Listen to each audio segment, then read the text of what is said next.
మోషే, అహరోను, ఊరు, యెహోషువ. ఈ నలుగురిలో ఒక బలం ఉంది, ఒక శక్తి ఉంది. ఆ శక్తి అమాలేకీల మీద విజయం సాధించడానికి దేవుడు కృప చూపించాడు. అమాలేకీల మీద ఇశ్రాయేలు ప్రజలు యుద్ధం చేయడానికి యెహోషువను దేవుడు పంపించాడు. యుద్ధం చేసేవాడు యెహోషువ అయితే ఆ యుద్ధాన్ని గెలిపించేవారు ఎవరు తెలుసా? మోషే. ఎందుకు? కొండ ఎక్కి కర్ర చేతిలో పట్టుకొని పైకి ఎలిస ప్రభువుని స్తుతిస్తున్నంతసేపు అమాలీకుల మీద యెహోషువ యుద్ధం చేస్తున్నప్పుడు బలవంతుడై చేస్తున్నాడు. కానీ మోషే చేలు ఎప్పుడైతే కిందికి దిగుతున్నాయో అమాలీకులు యెహోషువ మీద దాడి చేయడం మొదలు పెట్టారు.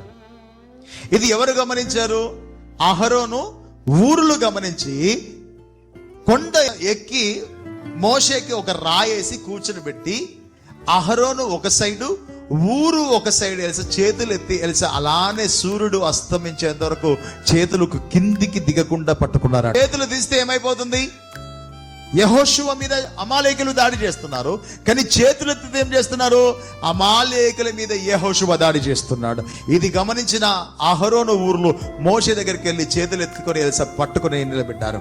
ఎప్పుడైతే సూర్యుడు అస్తమించేంత వరకు మోషే చేతులు దిగలేదో యెహోషువ అమాలేకుల మీద విజయం సాధించును అని అక్కడ రాయబడి ఉంది. ఇప్పుడు అడుగుతున్నాను, ఎవరి ద్వారా విజయం వచ్చింది?